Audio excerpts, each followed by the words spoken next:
Shooting it raw? Yes. Shooting it raw. You're smart. Now hold on. You know that if you let me run with the story, it'll be 3 hours later on this podcast. I know you because I am you. Funny. Now here's what I knew was going to happen. Which one are we looking at? Okay, so the one I'm looking, I'll describe it in a second. But what I want to convey to people is, let's just say in the world population, there's this tiny and there's a big pie, and there's this the thinnest sliver of people who live this life, who out of design or for whatever, like luck or whatever, have configured their lives to be able to do things that is just I just met you, by chance in a subway, as you said, and then Coincidence. Yeah, it was just really great. And then I really want to and the podcast is about inspiring people to make every second count. So the photo now, Mount Kilimanjaro. Congratulations, You're now at Uhuru Peak. Okay, in Tanzania. That doesn't look like you. There's somebody is that you? Standing with your arms splayed? Oh, okay. Yeah. Okay, so your facial hair looks lighter, just the exposure. You're wearing the I started coloring my beard. I was dating this really young girl for a while, and she's like, "You should dye your beard." Awesome. That's such a dad thing to do. I'm gonna do that. And she hounded me for weeks about this, and it was New Year's Eve. Bitches change you, man. Bitches change you. So I said, "Fine, I'll do it." She bought like this. It was in Barcelona, so it's just for men. But in Barcelona, it's just for men. So just for men. Just for men. Yeah. And she put it on. I'm like, and I looked in the mirror and it was going black. And I'm like, no, wash it off. I thought it was going to be okay. I was going to have this port wine stain on my face. and we washed it out, and it all went the way it was supposed to.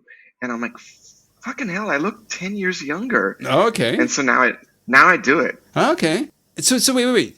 So the photograph is you with arms wide. You're wearing sort of winter gear. There's snow on the ground or frost on the ground. You're at the top of the peak, however many meters that is. And you just 5,895 meters. Okay. Don't give that short shrift. I had to walk up every one. Perfect. Well done. Well done, sir. So you prefaced this by saying a few weeks before you were in Barcelona buying. No. Okay. No. The only this is well before that. Okay. The only relationship is this was kind of on the eve of my 50th birthday. Oh, okay. So the gray was coming in. There might be some snow in my beard as well. Right. I'm not sure. But you said it didn't look like me because my beard looked different. Yeah, that's what's happening. Okay, so you're framing it this way, climbing the peak when you're turning 50. Yes. How, why are you framing it this way? Oh, okay. That's interesting. Well, turning 50 is a big number. Like you talk to 80-year-olds who say they feel 25 inside, and you kind of guffaw. If guffawing is something that you do, and you're like, yeah, right, you're 25, come on. But that's the truth. As you get older, you realize that you're always the same inside. Yep. And your body changes, but your spirit is really the same. And I've always been an adventurer. I come from a relatively small city in the U.S., St. Louis. It's like 2 million people, including the suburbs and sort of the greater metropolitan area. Sure. But it's in the middle of the country. It's landlocked. It's kind of, not country style, but it's Midwestern. So doesn't have a big city attitude. Right. And most people who are born there and raised there stay there and kind of don't travel outside of the area and tend to live within a few, I almost said kilometers, but since it's St. Louis, miles of where they were born. And I was just the opposite.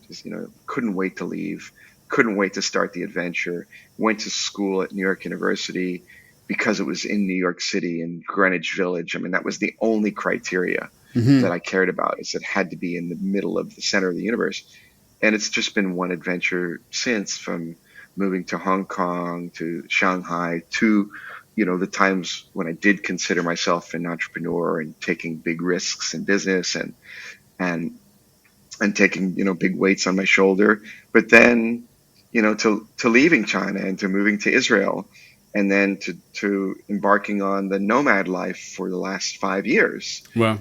And so it's just, adventure and venturing into the unknown has always been a driving force in my life. I'm not really, a mountaineer. I like to hike, but I have no aspirations of climbing Everest or doing anything that requires technical skill or includes real danger. But nonetheless, I mean, as mountaineering goes, Kilimanjaro is achievable by anybody with a reasonable level of fitness and mental fortitude. But it's achievable. It's hard. Yeah. No, it's Really nice. hard. Yeah, it does. So I just decided, I was in Zanzibar during the pandemic, or the latter part of the pandemic, just before the vaccines were released. And I was there for about 3 months, and it was beautiful and Oh, wonderful. wow. But I just thought, I'm here alone. I'm coming up on my 50th birthday.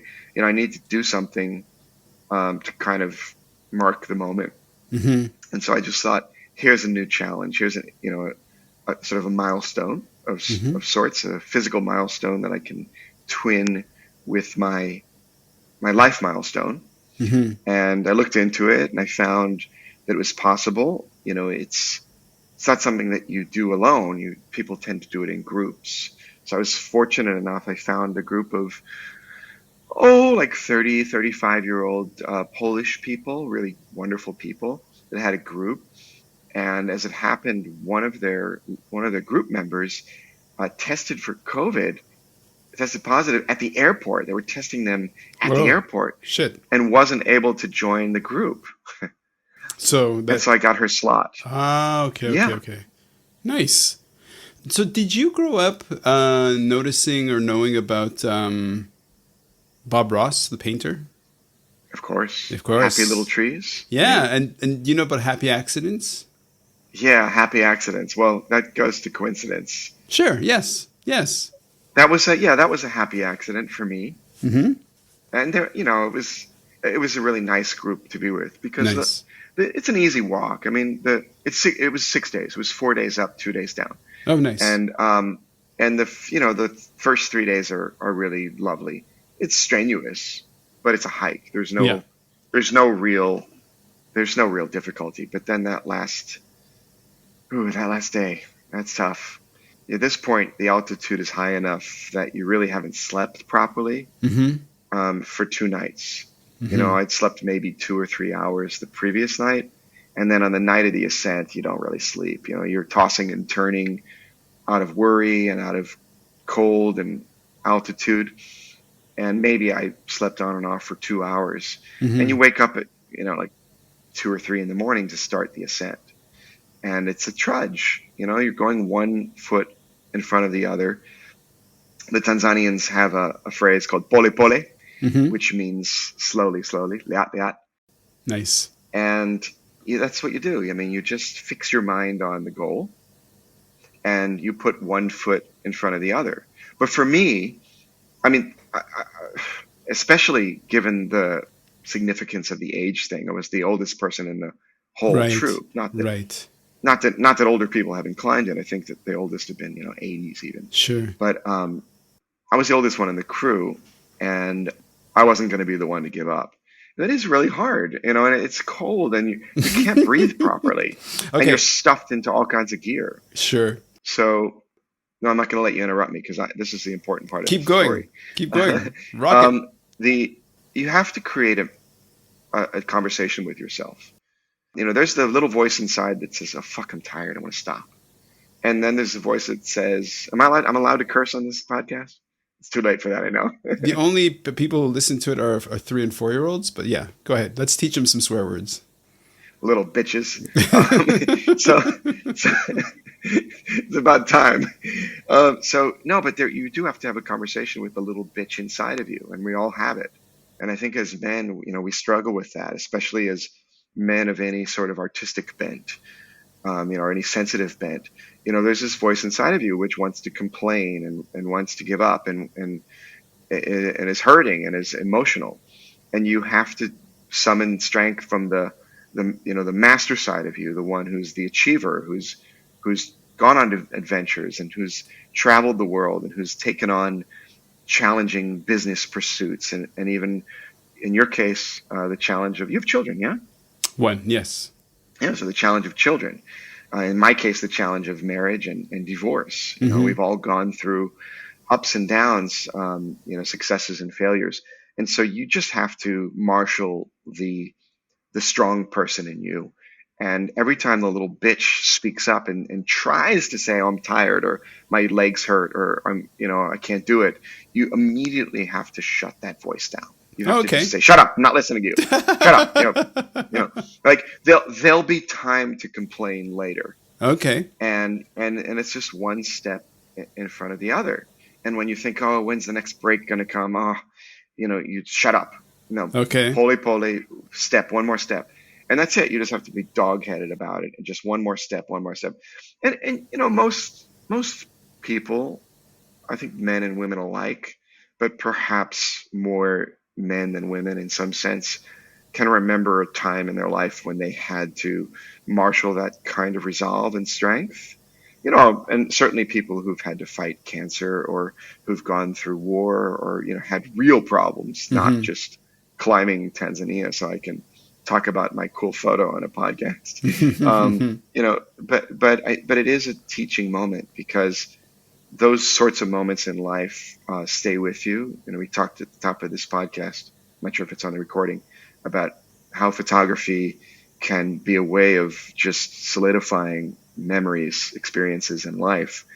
You can go back to those images, and you can remember those moments, and you can draw on them and say, hey, I used to box, so boxing was another one for me. That could have been a photo. It's not Sure.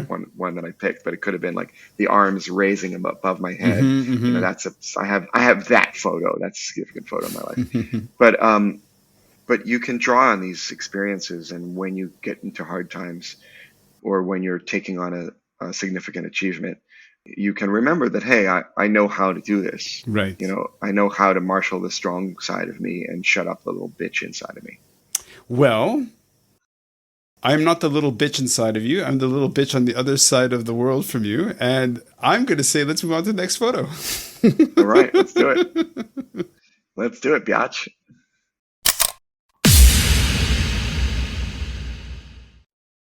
So is life really a gift? Really? Can you make every second count? That's the whole point of the podcast. So if you like what you've seen and you're inspired, because that really is my mission, then please give it a like, subscribe, and share. Shooting it raw? Yes. Shooting it raw.